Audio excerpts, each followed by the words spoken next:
네, 잠과 같이 기도드리겠습니다. 자비로우신 우리 아버지 하나님, 오늘도 저희들을 한자리에 모아주시고 또 하나님의 말씀을 통해서 여러 가지 궁금한 것들을 생각해 보려고 합니다. 주 성령께서 함께 해주시고 오늘 이 시간이 주 안에서 유익된 시간이 되도록 도와주시고 또 여러 가지 궁금한 의문들을 말씀으로 해결할 수 있도록 도와주옵소서. 주님께서 우리 마음 가운데 두루 역사해 주시고 또 항상 주의 말씀으로 우리 마음을 일깨워 주셔서 주님의 복음과 영광을 위해 살 수 있도록 역사해 주옵소서. 또 이곳에 참석하지 못한 형제자매들도 어디 있든지 주님께서 지켜주시고 인도해 주옵소서. 여기에 참석하신 분들을 일일이 주님이 더욱 큰 은혜와 사랑으로 함께해 주옵소서. 우리 구주 예수 그리스도 이름으로 기도하옵나이다. 아멘. 여기에 질문이 여러 개가 나와 있는데 제가 먼저 한번 질문 읽겠습니다. 요즘 자꾸 어려운 질문들을 하시는 것 같아요. 네, 제가 먼저 읽어보겠습니다. 성경을 읽다가 궁금한 게 생겨서 질문드립니다. 요한계시록 7장에 구원받은 유대인 14만 4천에 대한 내용이 나오며 각 지파별로 구원받은 수를 말씀하고 계십니다. 그런데 요한계시록 7장 6절에서 므낫세 지파도 1만 2천 명이 구원을 받고 계시록 7장 8절에서 요셉 지파 중에 1만 2천이 구원받았다고 하셨습니다. 민수기 13장 11절에서는 요셉 지파를 므낫세 지파라고 하셨습니다. 요셉 지파라는 건 요셉이 두 분깃을 받았으니 에브라임 지파와 므낫세 지파를 합치는 것이라고 생각하면 되는 건지, 그렇다면 이 구절에서 에브라임 지파를 요셉 지파라고 기록한 것인지, 그렇다면 에브라임 지파라고 기록하지 않고 왜 요셉 지파라고 기록하셨는지 궁금합니다. 그리고 이스라엘에게 12지파가 있는데 요셉에게 두 분깃이 허락되었기 때문에 총 13개의 지파가 있어야 하는 것이 아닌가 하는 의문이 듭니다. 그런데 성경 곳곳에서 이스라엘 12지파라는 표현을 보면 여기 므낫세와 에브라임 지파는 요셉 지파에 포함된 것인지 왜 13개가 아니라 12개가, 13개가 아니라 12개라고 하는지 궁금합니다. 질문이 좀 복잡하죠. 복잡한데 내용은 좀 간단한 내용이 나올 수 있습니다. 이게 성경을 읽다가 궁금한 게 생겨 질문드립니다. 계시록 7장에 구원받은 유대인 14만 4천에 대한 내용이 나오며 각 지파별로 구원받은 수를 말씀하고 계십니다. 요한계시록 7장에 7년 혼란 속에서 이스라엘이 각 지파가 이제 회개하고 구원받는 내용이 요한계시록 7장에 실제로 나옵니다. 계시록 7장을 잠깐 펴보시면은 요한계시록 7장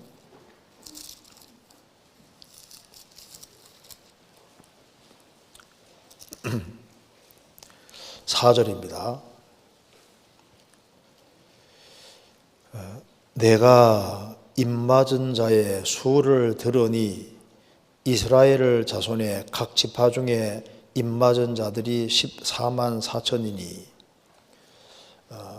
7년 환란 전 3년 반이 되면은 유대인들은 한 명도 안 빠지고 이스라엘 땅에 다 돌아오게 됩니다. 이스라엘 각 지파가 회개하게 되는데 이스라엘 지파를 회개시키는 사람이 바로 두 증인인데 요한계시록 11장 3절 보시면은 이 사람들이 이제 회개시키는 겁니다. 11장 3절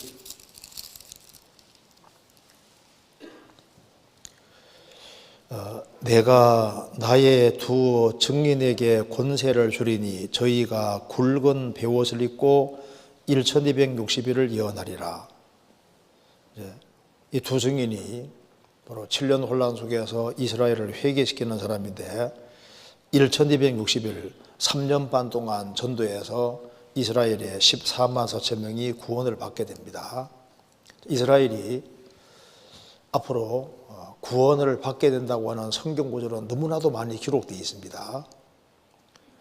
그래서 이스라엘이 이스라엘 땅에 돌아가는 것은 마지막으로 민족적으로 구원받을 기회를 부여받기 위함인데, 로마서 11장에도 이방인의 충만한 수가 들어오면 이스라엘이 민족적으로 구원받는 일이 벌어질 거라고 말을 하고 있습니다. 그래서 7년 혼란 전 3년 동안에 이제 이스라엘 각 지파가 회개한다. 스가랴서 12장에도 각 지파가 회개한다고 말씀하셨습니다.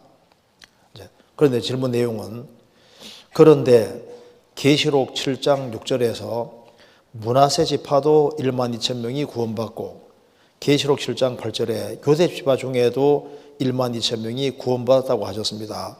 요한계시록 7장 보겠습니다. 6절에 아셀 지파 중에 1만 2천이요, 납달리 지파 중에 1만 2천이요, 므낫세 지파 중에 1만 2천이요. 므낫세 지파 1만 2천 들어가 있고, 그 다음에 8절에 스불론 지파 중에 1만 2천이요, 요셉 지파 중에 1만 2천이요, 베냐민 지파 중에 임맞은 자가 1만 2천이라. 여기 요셉 지파라고 했습니다. 근데 이 요셉 지파가 누굴 말하느냐? 물론 에브라임 지파를 말하고 있습니다. 에브라임 지파입니다. 요셉의 장자가 누군지 아시죠? 므낫세입니다. 므낫세가 장자인데, 그런데 이제 에브라임이 하나님이 축복해 주시기를, 이 므낫세가 장자고 에브라임이 차자인데, 에브라임이 훨씬 더 커질 것을 예언하셨거든요. 그래서 처음에는 이제 요셉 지파 하면은 므낫세 지파를 가리키는 거예요.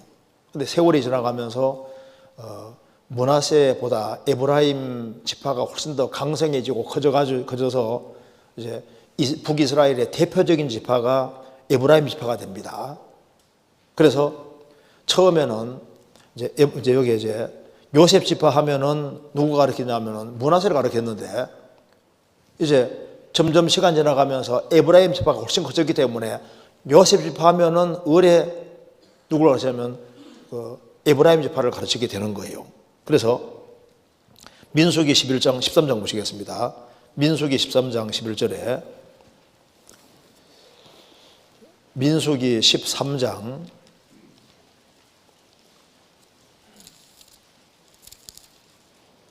11절,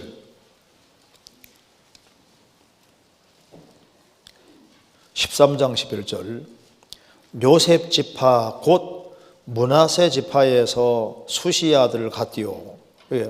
요셉 지파 곧 므낫세 지파라 그랬죠. 그러니까 요셉의 그 장자가 므낫세이기 때문에 요셉 지파 하면은 이제 므낫세 지파인 거예요.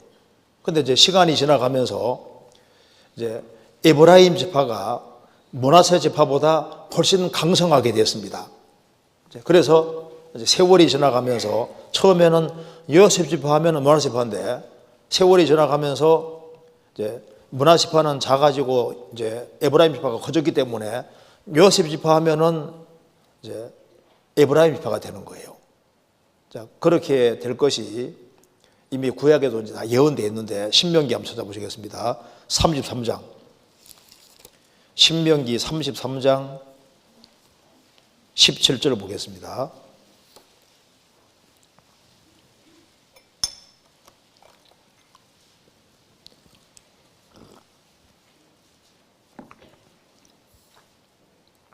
(17절) 자, 이제 13절에 요셉에 대해서, 요셉 지파에 대해서 얘기를 하는데, 17절에 그는 첫 수송아지 같이 위엄이 있으니 그 뿔이 들소의 뿔 같도다. 이것으로 열방을 받아 땅끝까지 이르리니 곧 에브라임의 만만이요 므낫세의 천천이로다.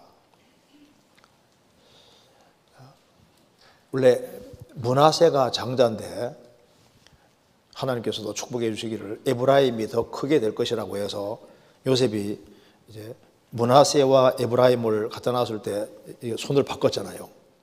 바꿔서 차자를 더 앞세웠습니다. 창세기 49장에 나와 있는 48장에 나와 있는데 여기에도 말하기를 에브라임의 만만이요 므낫세의 천천히로다. 에브라임을 앞세워 놨잖아요. 그래서 초창기에는 요셉 집 하면은 므낫세 집인데 세월 지나가면서 이제 북이스라엘 남유다 갈라지고 하면서 이제 에브라임 지파가 점점 커져서 이스라엘 대표 지파 하면은 에브라임이 되는 거예요. 그래서 에브라임 하면은 요셉 지파 하면은 이제 에브라임 지파가 되는 겁니다. 예레미야 31장 보겠습니다. 예레미야 31장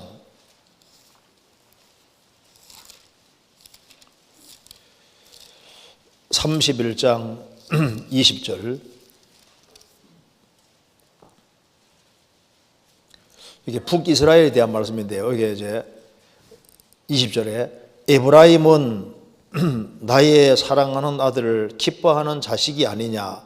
내가 그를 책망하여 말할 때마다 깊이 생각하노라. 그러므로 그를 위하여 내 마음이 척언한 즉 내가 반드시 그를 긍휼히 여기리라. 여호와의 말이니라. 그래서 북이스라엘의 대표적인 지파하면은 에브라임 지파가 되는데, 그러니까 요셉에게 에브라임, 므낫세와 에브라임이 있는데 이제 요셉의 아들로서도 이제 이 에브라임 지파가 커지게 됐고 이스라엘 지파 중에도 에브라임 지파가 아주 대표적인 지파가 되는 거예요.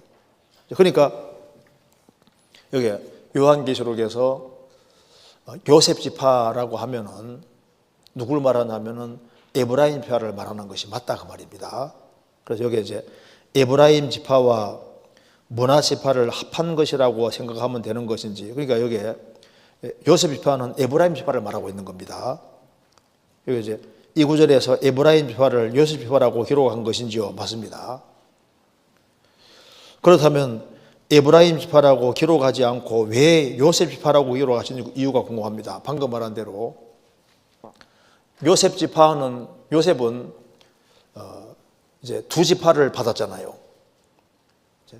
그런데 처음에는 이제 므낫세 지파가 요셉 지파를 대표했는데 에브라임 지파가 커지니까 에브라임 지파가 더 위에 갔으니까 요셉 지파를 에브라임 지파라고 이렇게 한 겁니다.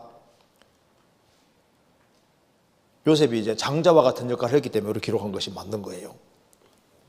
그리고 이제 이스라엘에게 12지파가 있는데 요셉에게는 두 분기 시락되었기 때문에 총 13개 지파가 있는 것이 아닌가 하는 의미가 됩니다. 그러니까 단지파까지 하면은 이제 13지파가 맞는 거예요.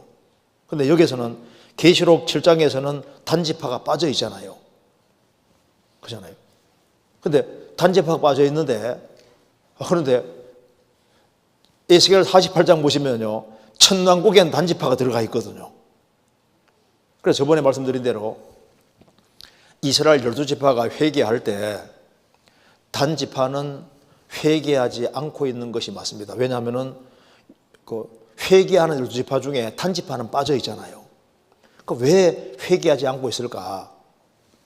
그래서 학자들은 이 단지파 통해서 적그리스도가 나올 거라고 생각을 많이 합니다. 예수님이 내가 아버지 이름으로 왔음에 너희가 영접지 아니하나 다른 사람이 자기 이름으로 영접하리라. 그래서 그 사람이 적그리스도인데 적그리스도가 등장할 때 단지파에서 나올 것이고, 그래서 단지파 사람들이 적그리스도를 열렬히 환영해서 그 사람을 그리스도라고 생각을 할 텐데 7년 혼란 이제 중반기 때 이 사람이 거의 죽게 됐다가 살아날 때 마귀가 들어가니까 유대인 자체를 지구상에 없애려고 하는 겁니다. 그럴 때 가짜라는 걸 딱 깨닫고 도망가는 3분의 1에는 단지파가 들어가요. 그러니까 천왕국 속에 단지파가 들어간다는 것, 도망가 들어간다는 것은 후 3년 반 동안에는 도망간다는 얘기잖아요. 그러니까 단지파가 천왕국에서 기업을 차지하는 게 성경에 나와 있으니까 전 3년 반 동안은 회개하지 않고 있다가 이제 후 3년 반에 도망갈 때는 도망가는 것은 가짜라는 걸 깨달았으니까 도망가게 되는 거예요. 이제 그렇게 이해를 할 수 있습니다. 단지파에서 적그리스도 나올 가능성이 크죠. 그래서 성경 곳에는 이스라엘 12지파라는 표현에 보면은 여기서 므낫세와 에브라임 지파는 요셉 지파에 포함된 것인지 왜 13개가 아니라 12개나 하는지 궁금합니다. 걱정할 거 없어요. 이스라엘 12지파입니다. 12지파예요. 그런데 이제 요셉이 이제 축복을 2배로 받았기 때문에 에브라임 므낫세가 들어가는데 12지파입니다. 그래서 보통 12개라고 생각하는 것이 맞는 거예요. 왜? 요셉 안에 다 들어가는 거니까. 에브라임 므낫세가 다 들어가는 거니까. 그렇잖아요. 이건 별 문제 안 되리라고 생각합니다.